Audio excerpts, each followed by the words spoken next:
The medical facility on Kepler Prime was quiet except for the soft hum of air recyclers. The white walls were clean and bare, designed to calm patients from different worlds. In a small room near the back, two beings sat across from each other, at a simple metal table. Dr. Mylith adjusted her recording device and looked at her patient. Sexithara was a large creature even when sitting down. His dark green shell covered most of his body like armor. 4 arms moved restlessly as he spoke, and his black eyes never stayed still for long. Scars covered his shell in patterns that told stories of many battles. Some were old and faded, others looked fresh and angry. "Thank you for agreeing to this interview," Dr. Mylith said in a soft voice. She was one of the few doctors in the galaxy who studied minds damaged by war. "I know this is not easy for you." Sexthara made a clicking sound with his mouth parts. It was how his people showed they were nervous. "The war has been over for 2 years. Why do you want to know about it now?" "Because soldiers like you are still suffering," she replied. "We have treated veterans from 12 different species since the war ended. But your case is special. You fought humans directly. Most soldiers who did that are either dead or refuse to talk about it." The alien veteran shifted in his chair. It was built to hold his weight, but he still looked uncomfortable. "There is a reason we do not talk about it, Doctor. Some memories are too dark to share." Dr. Mylith leaned forward slightly. "That is exactly why we need to understand. The collective lost the war despite having better weapons and more ships. Your military leaders are still trying to figure out what went wrong. Your testimony could help prevent future conflicts." Sexithara was quiet for a long time. His 4 hands moved on the table, tracing patterns that meant nothing to the doctor but seemed important to him. Finally, he spoke. "You want to know about humans? About what makes them so dangerous?" His voice got lower. "I will tell you, but do not expect to sleep well after hearing it." The doctor nodded and started her recorder. "Begin whenever you are ready." Sexithara stared at the wall behind her for a moment. When he spoke again, his voice sounded different, older, more tired. "Before the war, we knew almost nothing about humans. They were just another young species that had recently learned to travel between stars. Our scouts reported that they were weak physically. Their technology was basic compared to ours. They had no natural armor, no claws, no poison. They looked harmless." He paused and made that clicking sound again. "Our intelligence officers studied their military history. They fought many wars on their home planet, but that was normal.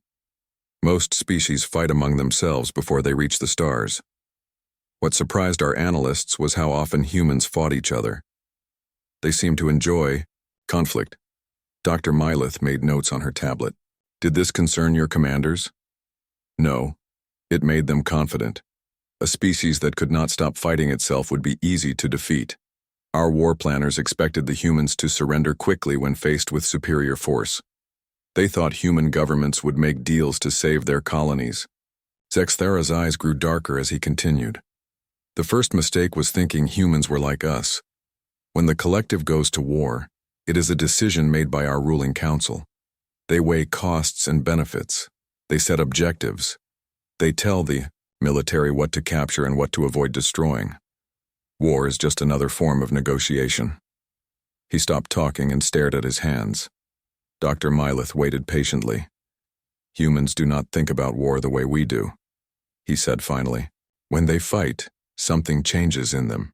They become something else, something that does not care about costs or logic or survival."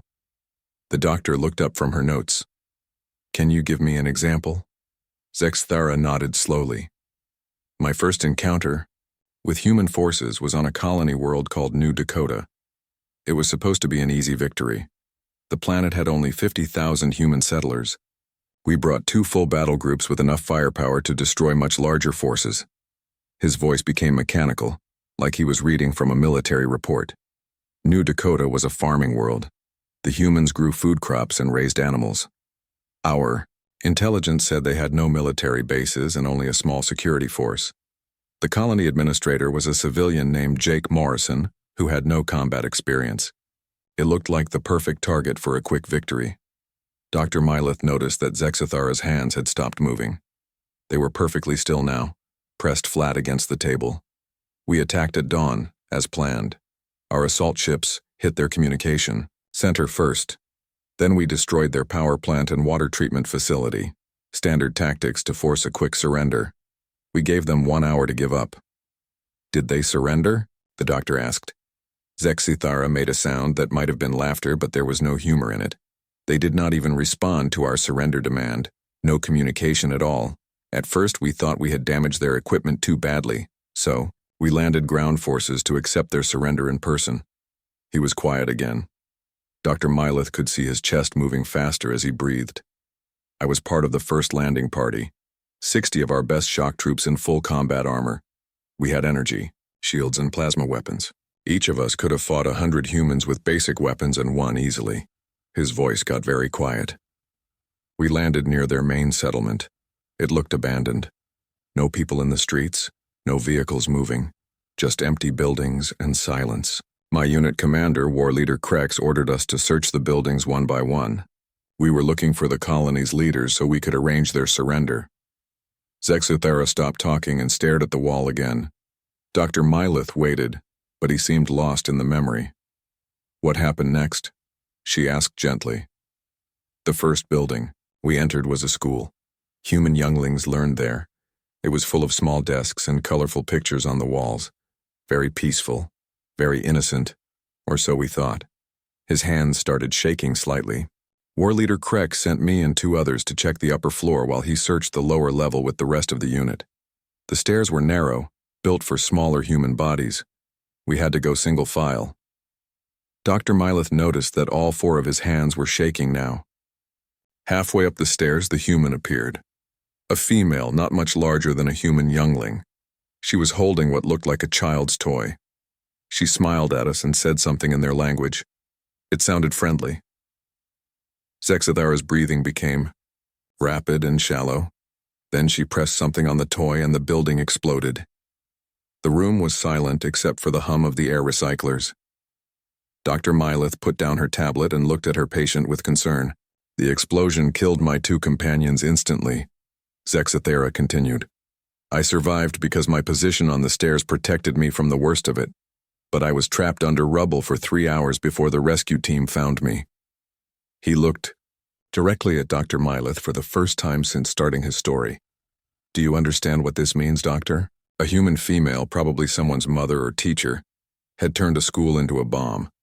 She waited inside for us to come, knowing she would die when it exploded. She smiled at us before she killed herself and my friends. Dr. Myleth was quiet for a moment. That must have been very traumatic for you. Traumatic? Zexithara's voice got louder. Doctor, that was just the beginning. What happened at the school was normal compared to what came later.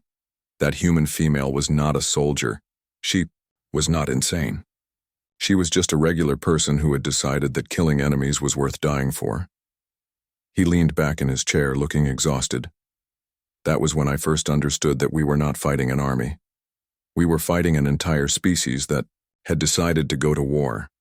Every human on that planet, from the youngest to the oldest, had become our enemy, and they were willing to do things that no sane species would consider. Dr. Myleth made more notes, trying to process what she was hearing. The battle for New Dakota lasted 6 days, Zexithara said. We won, technically. We controlled the planet when it was over. But we lost more soldiers in those 6 days than in the previous year of fighting other species. And we learned something that would haunt us for the rest of the war. What was that? Zexithara's black eyes met hers again. We learned that humans do not just fight wars. They become war itself. Dr. Myleth watched as Zexithara sat in silence for several minutes. The alien veteran's 4 hands moved restlessly on the table surface, tracing invisible patterns. His breathing had slowed, but she could see the tension in his armored body. Would you like to take a break? She asked softly. Zexithara shook his head. No. If I stop now, I may not be able to continue. The memories are like poison. Better to let them all out at once. He straightened in his chair and looked past her at the white wall. After the school explosion, everything changed. War Leader Krex called for reinforcements and ordered us to be more careful. We started using drones to search buildings before we entered them. We thought we had learned from our mistake. His voice became flat and emotionless, like he was reading from a report. The drones found explosives in many buildings, houses, shops, even a medical clinic. The humans had turned their entire settlement into a trap. But we were prepared for that now. We could destroy the buildings from a safe distance and force the humans to come out and fight in the open. Dr. Myleth made notes on her tablet. Did that strategy work? Zexithera made that clicking sound with his mouthparts again. For a few hours, yes. We destroyed 12 buildings that contained bombs. We thought we were winning. Then Jake Morrison appeared.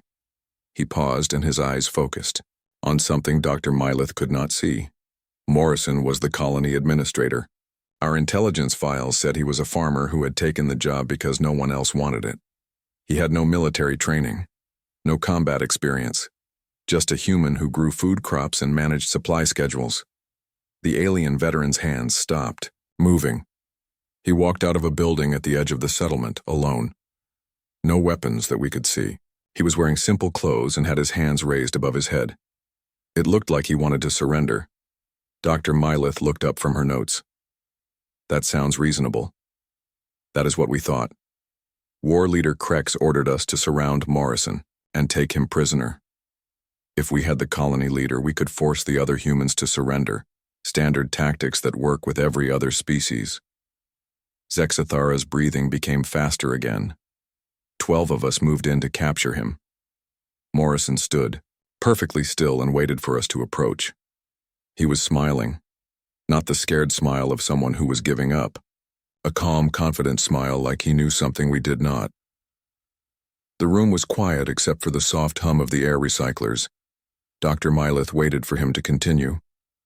When we were 20 meters away, Morrison shouted something in the human language. It was loud enough for everyone to hear. Then he pulled something from his pocket and threw it on the ground. Zexithera's hands began shaking again. It was not a weapon. It was a small device that made a bright flash of light. For a moment, we thought it was some kind of distraction. Then the real attack began. His voice dropped to almost a whisper. The humans had been hiding underground. They had dug tunnels under the streets and buildings. While we were destroying empty structures, they were moving beneath our feet like insects. Morrison's signal told them exactly where we were standing. Dr. Myleth felt a chill as she listened. The ground exploded under 6 of my unit members. Not from bombs planted in advance. The humans were setting off explosives right beneath us as we moved. They had been tracking our every step. Zexithera stared at his hands.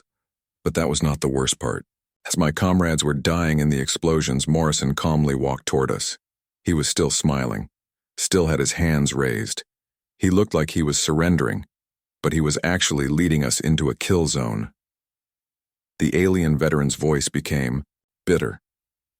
More humans appeared from the tunnels. They came up behind us while we were trying to help our wounded comrades. Each human was carrying crude weapons, projectile guns that fired metal bullets. Primitive compared to our plasma rifles, but effective at close range. Dr. Myleth noticed that Zexithera was speaking faster now, like he wanted to get through the memory quickly. The humans did not fight like soldiers, they fought like hunters. They worked together without needing to communicate. Each one seemed to know exactly what the others would do. It was like watching a single creature with many bodies. He paused and took several deep breaths. In the confusion, I saw Morrison again. He was no longer pretending to surrender. He had picked up a weapon from one of our fallen soldiers and was using it against us. This farmer with no military training was handling our advanced plasma rifle like he had been born with it.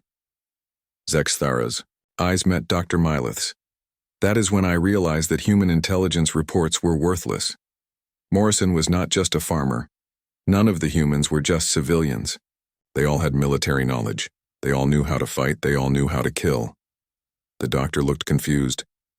But your intelligence said the colony had no trained soldiers. That is correct. New Dakota had no official military force, but every human adult had served in their species' military at some point in their lives. It is normal for them. They call it mandatory service. Every human learns to fight before they learn to do anything else. Zexathara's voice became grim. We discovered that a human farmer is also a trained sniper. A human teacher is also a demolitions expert. A human doctor is also a combat medic who knows how to treat wounds and how to cause them. Dr. Mylith made rapid notes trying to keep up with the implications. The battle in the settlement lasted 4 hours. We had superior weapons and armor, but the humans had advantages we had not expected. They knew the terrain perfectly. They had prepared for months, and most importantly, they were not afraid to die. His hands moved nervously on the table again. I watched a human female named Lisa Grant deliberately step into our line of fire. She walked calmly out of cover while we were shooting at her. She was hit multiple times by plasma bolts that should have killed her instantly. Zexathara's voice became very quiet, but she kept walking toward us. Even with mortal wounds, she kept moving. She had grenades attached to her body, old-fashioned, chemical explosives that our sensors had not detected. When she was close enough, she detonated them. Dr. Mylith stopped writing and looked at her patient with concern. The explosion killed Grant and 3 of my unit members, but that was not why it terrified me. What scared me was that Grant had been smiling as she walked toward us.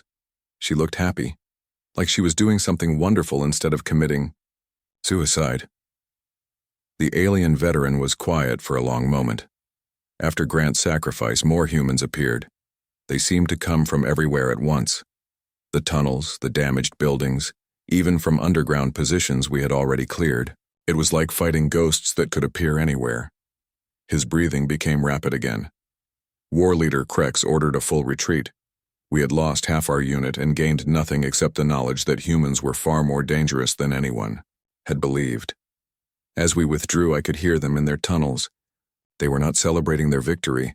They were planning their next attack. Zexathara looked directly at Dr. Mylith. That night, back at our base camp, Krex received new orders from the Fleet Command. They were sending 5 more battle groups to New Dakota. The humans had convinced our leaders that this colony was strategically important, but I knew the truth. What truth? Dr. Mylith asked. The humans were not trying to defend New Dakota. They were trying to teach us a lesson. They wanted us to know what we were really fighting. They wanted us to understand that every human settlement would be like this one. Every battle would cost us more than we could afford to lose. His voice became bitter, and they succeeded. By the time we finally controlled New Dakota, we had lost more soldiers and equipment than in any previous battle of the war. The colony was destroyed. The humans were defeated. But somehow, we felt like we had lost. Zexathara slumped in his chair, looking exhausted. That was my first real encounter with human warfare, Doctor. It taught me that everything we thought we knew about combat was wrong. Humans do not fight to win battles. They fight to destroy. Their enemies will to continue fighting. Dr. Mylith reviewed her notes, trying to process what she had heard. The worst part was yet to come, Zexathara added quietly. New Dakota was just the beginning. The humans were just getting started. Dr. Mylith noticed that Zexathara was gripping the edge of the table with all 4 hands. His knuckles had turned a pale green color, and his breathing was shallow and quick. "We can stop here if you need to rest," she offered. Zexathara shook, his head firmly. "No. You need to hear about Titan Station. That was where I learned that New Dakota was not the worst thing humans could do to us." He released his grip on the table and leaned back in his chair. When he spoke again, his voice was different, hollow, like he was talking about someone else's memories. After New Dakota, the fleet commanders thought they understood the problem. Humans were tricky fighters who used their own people as weapons. The solution was to attack them in space, where they could not dig tunnels or hide bombs in buildings. Dr. Mylith made notes while listening. That sounds logical. The High Command chose Titan Station as our next target. It was a mining facility in the human home system. Hundreds of humans worked there, digging valuable metals from asteroids. Our intelligence said it was lightly defended with only basic security systems. Zexathara's eyes became distant again. The plan was simple. We would surround the station with warships and demand surrender. If they refused, We would board the station and capture it intact. The metals and equipment would be useful to our war effort. He paused and made that nervous clicking sound. I was selected for the boarding party because of my experience fighting humans on New Dakota. The commanders thought I understood their tactics. They were wrong. I understood nothing. Dr. Mylith looked up from her tablet. What made Titan Station different? Zexathera was quiet for a long moment. When he spoke again, his voice was barely above a whisper. The station commander was a human named Paul Harrison. He had been a military officer before becoming a mining supervisor. His chief engineer was Maria Santos, a female who had designed mining equipment for 20 years. His hands began moving restlessly again. When our fleet arrived at Titan Station, Harrison responded to our surrender demand immediately. He said the humans would fight to the last person. He said they would make us pay for every meter of the station we took. The alien veteran's breathing became faster. We thought he was bluffing. The station had 300 humans against our force of 2,000 elite soldiers. We had the best weapons and armor in the galaxy. They had mining tools and basic security. Weapons. Dr. Mylith noticed that Zexathera's hands were shaking again. The boarding operation began at dawn. We cut through the station's hull in 12 different places.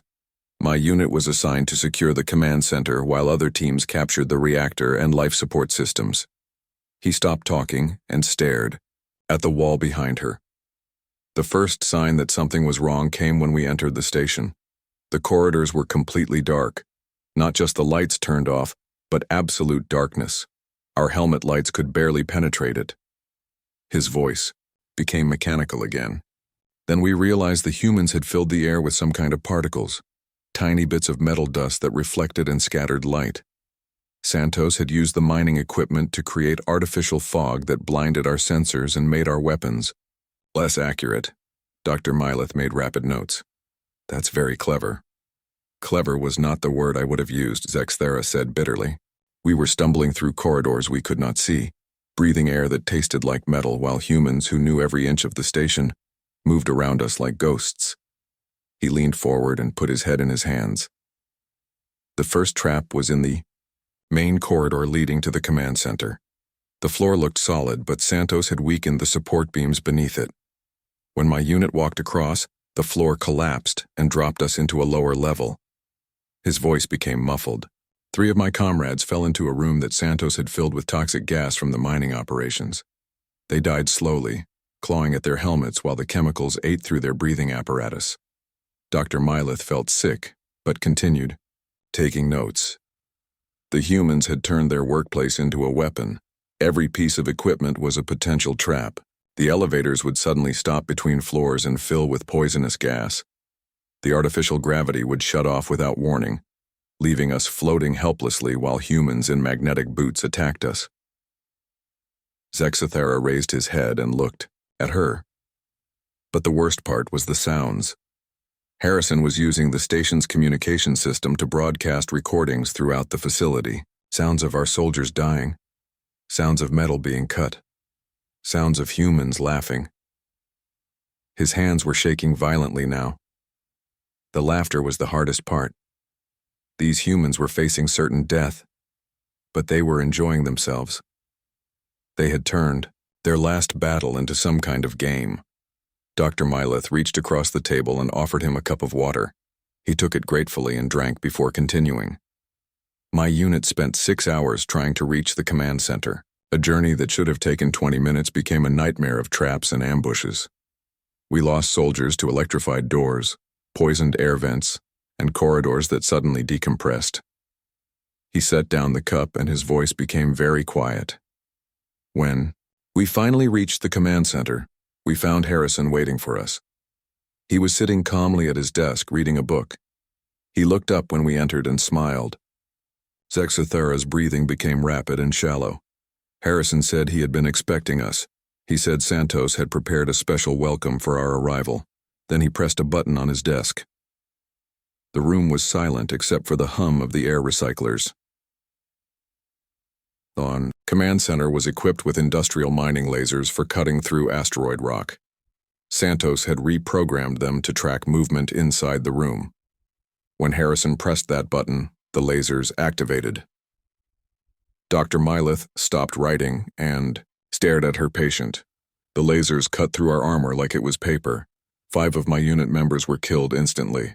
The rest of us dove for cover behind control panels and equipment racks. His voice cracked. Harrison kept reading his book while the lasers fired over our heads. He acted like nothing unusual was happening. Like soldiers dying violently, and his office was completely normal. Zexthara was breathing very fast now. We were pinned down for 2 hours. Every time we tried to move, the lasers would track us and fire. Harrison just sat there reading and occasionally making notes in the margins. Dr. Myleth realized she was holding her breath. Finally, our reinforcements arrived and disabled the laser system from outside the room. When the weapons stopped firing, we rushed Harrison's position to capture him. The alien veteran's hands were pressed flat against the table, but Harrison was not there anymore. While we were hiding from the lasers, he had escaped through a maintenance tunnel that Santos had prepared. He left the book on his desk. It was a human story about soldiers who fought impossible battles and won through courage and sacrifice. Zexthara looked directly at Dr. Myleth. There was a note tucked inside the book. It said, "Welcome to Titan Station. Enjoy your stay." It was signed by Harrison and Santos. He was quiet for several minutes. The siege lasted 3 weeks. We controlled most of the station after the first day, but the humans made us fight for every room, every corridor, every storage closet. They used wounded soldiers as bait to draw us into traps. They rigged dead bodies with explosives that would detonate when we tried to move them. His voice became bitter. Santos had turned the entire station into a machine designed to kill us. Water pipes would burst and flood sections with boiling liquid. Air recyclers would pump out oxygen and replace it with toxic fumes. Even the toilets were weaponized. Dr. Myleth made notes but found it hard to concentrate. The humans fought like they were already dead. They took insane risks and made impossible sacrifices. I watched a human engineer named Danny Price hold a position for 4 hours while mortally wounded, just to give his comrades time to prepare another trap. Zexthara's voice dropped to a whisper. In the final assault, we cornered Santos in the POE engineering section. She had been wounded by shrapnel and was bleeding badly, but she was still trying to trigger the station's self-destruct system. He stared at his hands. Even dying, she was smiling. She looked at us and said something in human language that our translators could not interpret. Then she activated one last trap that killed 3 more of my unit members before we could stop her. The room was completely silent. When the siege ended, we had captured Titan Station. We had won a great victory according to the official reports. But we had lost 800 soldiers doing it. 800 of our best fighters, killed by 300 human miners and technicians. Zexthara looked up at Dr. Myleth. The humans had taught us another lesson.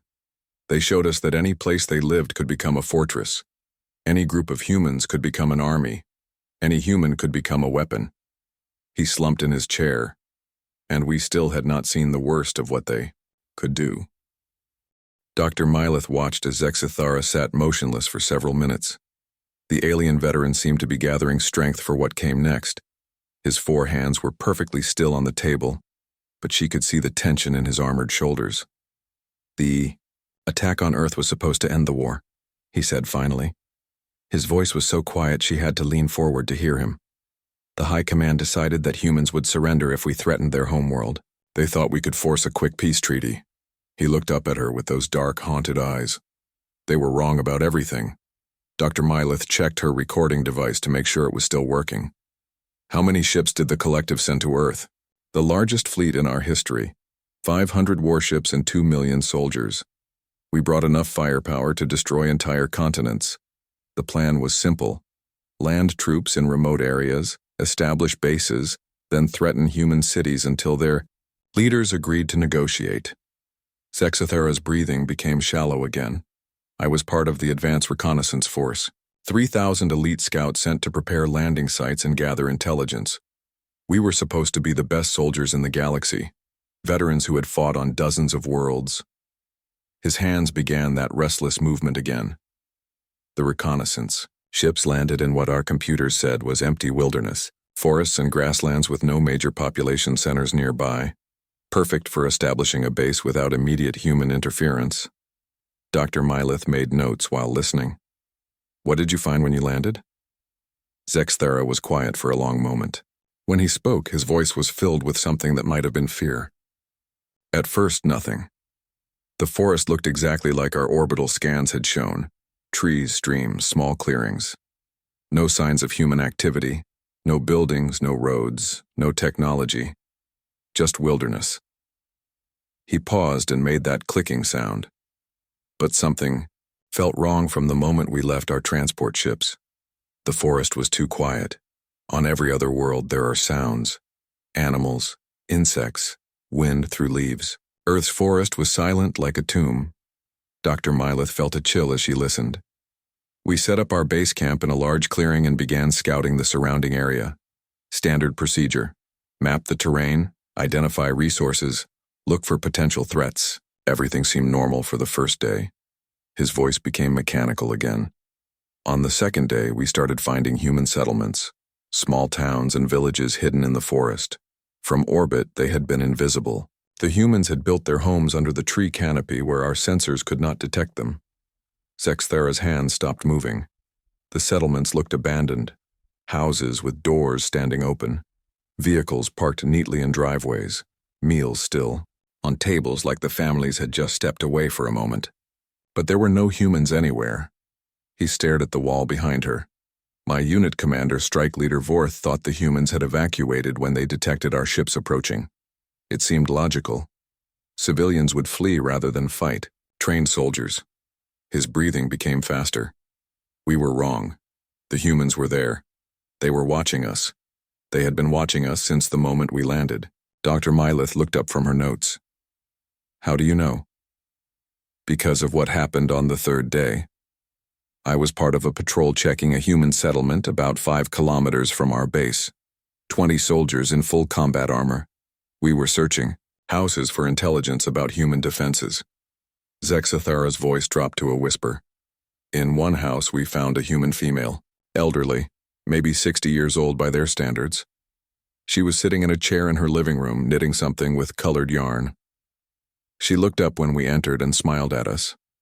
His hands began shaking. She spoke in their language, but our translators interpreted it as a greeting. Something like, "Hello, boys. Would you like some cookies?" She seemed completely unafraid. Like 20 armed alien soldiers in her home was perfectly normal. Dr. Mylith felt her pulse quicken. Strike Leader Vorth ordered 2 soldiers to search the rest of the house while the rest of us questioned the female. She kept smiling and offering us food from her kitchen. She acted like we were guests instead of invaders. Zexthera's breathing became rapid and shallow. While she was talking, she reached into a basket beside her chair. Vorth thought she was getting something to show us, maybe identification papers or a communication device. Instead, she pulled out a small metal object and pressed a button on it. The room was completely silent. The house exploded. Not just the building we were in, but 6 other houses around it. The entire neighborhood had been rigged with explosives. That elderly female had waited in her home for days, knowing that enemy soldiers would eventually find her. His voice cracked. She had turned herself into bait. A sweet old grandmother offering cookies to strangers. But she was really a weapon, waiting to be activated. Dr. Mylith stopped writing and stared at her patient. The explosion killed 12 of my unit members instantly. The rest of us were buried under burning debris. I spent 4 hours trapped under a collapsed wall before rescue teams found me. Zexthera put his head in his hands. But that was not the worst part. While we were trapped in the ruins, we could hear other explosions in the distance. Every human settlement in the area was detonating. The entire population had turned their homes into bombs and waited for us to find them. His voice became muffled. Later, we learned that the evacuation was fake. The humans had not fled. They had hidden in underground shelters and bunkers while some of their people stayed behind to spring traps. The empty towns were all carefully prepared kill zones. Dr. Mylith realized she was holding her breath.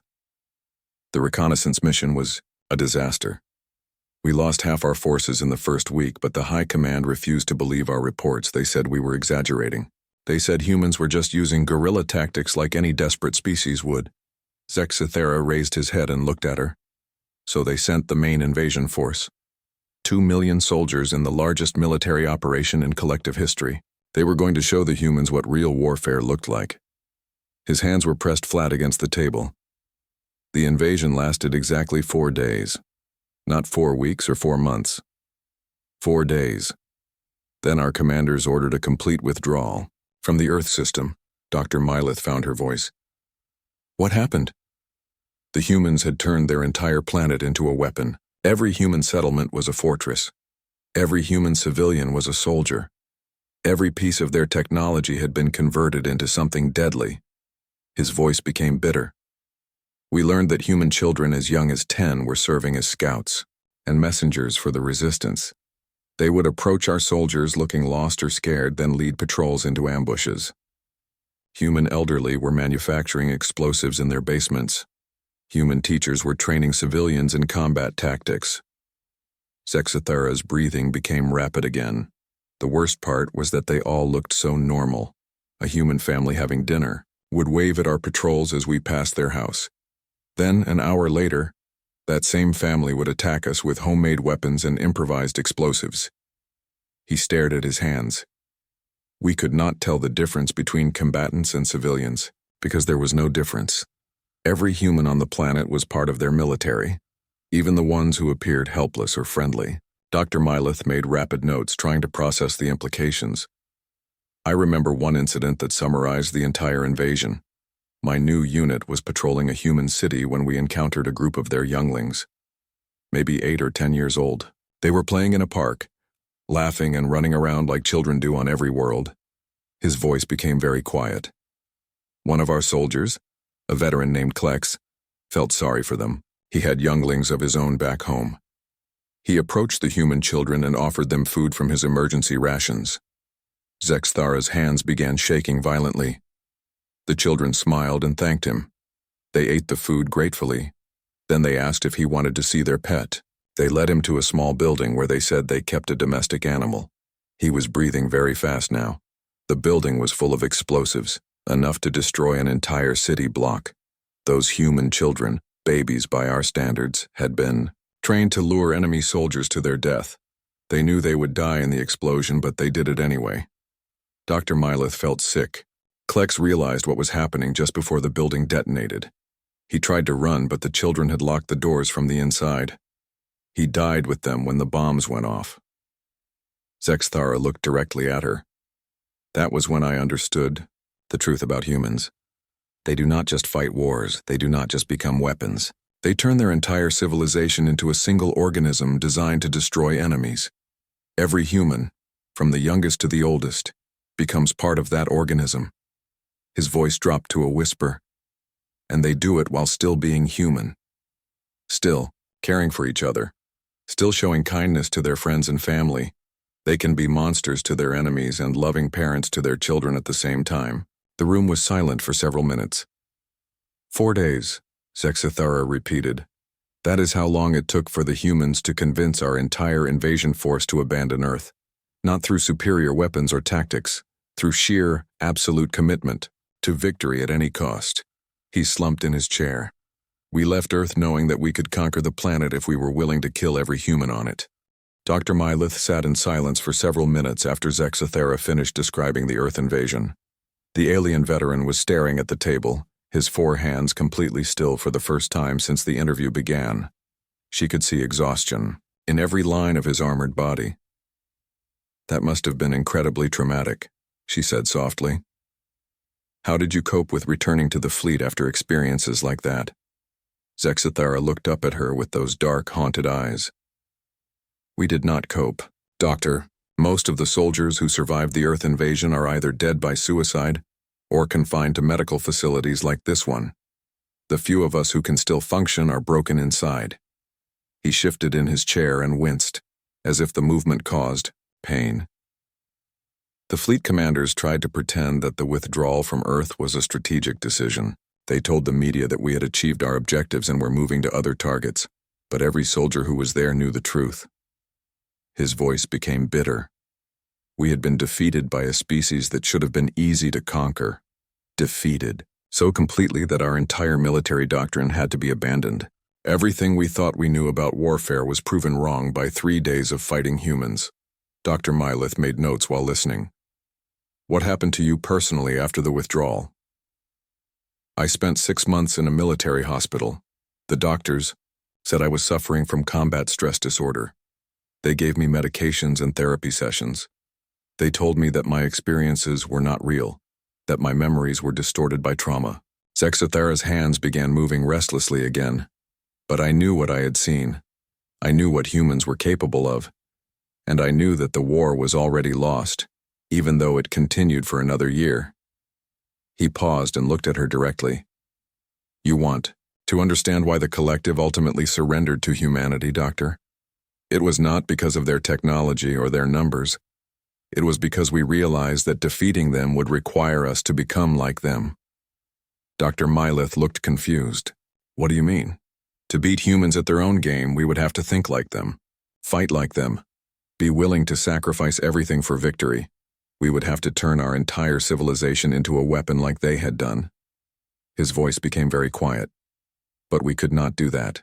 The collective values order, stability, rational, decision-making. We fight wars to achieve specific goals with acceptable losses. We have rules and traditions that limit how far we will go. Zexathara stared at the wall behind her. Humans have no such limits when their survival is threatened. They will sacrifice their children, destroy their own worlds, and commit acts that other species consider insane if it gives them even a small advantage against their enemies. Dr. Mylith made rapid notes, trying to capture his words exactly. I remember the final battle report that convinced our high command to seek peace. It came from a collective force that had attacked a human agricultural world called Green Valley. The planet had no military value, just farms and small towns. Our commanders thought it would be an easy victory. His hands stopped moving. The humans on Green Valley had 6 months to prepare for our attack.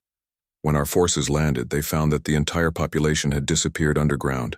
Every farm, every town, every building was empty. Zexathara's breathing became shallow. But the humans had not fled. They had spent those 6 months turning their agricultural equipment into weapons. Farming machines became mobile artillery. Irrigation systems became delivery methods for chemical weapons. Even the crops themselves were weaponized. He shuddered. The human defenders, led by a farmer named Colonel Ben Rogers and a schoolteacher named Helen Price, had created the most sophisticated defense network any of our generals had ever seen. They used their knowledge of the land, their agricultural technology, and their absolute commitment to victory to create a killing ground that stretched across an entire continent. Dr. Mylith stopped writing and stared at her patient. Our forces spent 3 weeks trying to control Green Valley. We lost 40,000 soldiers fighting farmers and teachers and children. In the end, we controlled empty fields and ruined buildings while the humans escaped to fight us somewhere else. His voice cracked. That was when our leaders finally understood what we were really fighting. Not just an enemy army or even an enemy species. We were fighting an entire civilization that had decided to go to war. Every human everywhere had become part of a single military organism that could adapt and learn and strike back, no matter how badly we hurt them. Zexathara put his head in his hands. The peace negotiations began a month after Green Valley. Our diplomats met with human representatives on a neutral world. I was not there, but I read the transcripts later.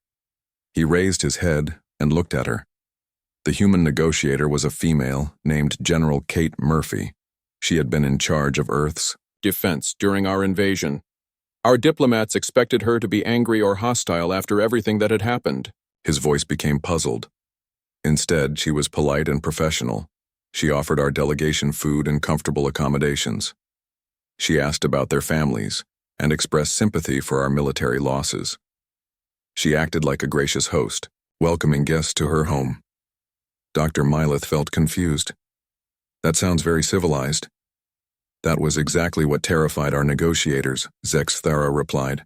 General Murphy could sit across a table and discuss peace terms while knowing that she had personally ordered the deaths of hundreds of thousands of collective soldiers.